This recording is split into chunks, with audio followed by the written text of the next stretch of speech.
فتح ہو گیا خیبر، لیکن اس کا دروازہ جو تھا وہ اتنا بھاری تھا کہ 40 صحابہ مل کر اسے ہلا رہے تھے، ہل نہیں رہا تھا۔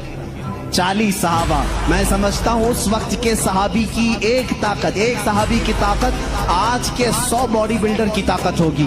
اس زمانے کے 40 صحابہ خیبر کے پھاٹک کو ہلا رہے تھے، نہیں ہل رہا تھا۔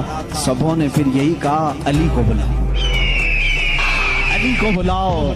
صحابہ نے حضرت علی کو بلایا، بخار زدہ ہے، آشوب چشم ہے، مرہب کو ابھی مار کر کے آیا ہے۔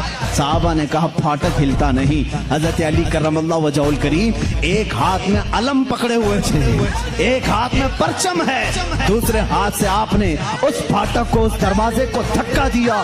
صحابہ کہتے ہیں ہم نے دیکھا غیبی طاقت پتہ نہیں علی کے اندر کہاں سے آئی تھی، وہ ایک ہاتھ سے ہلا اور تقریباً 40 گز دور جا کر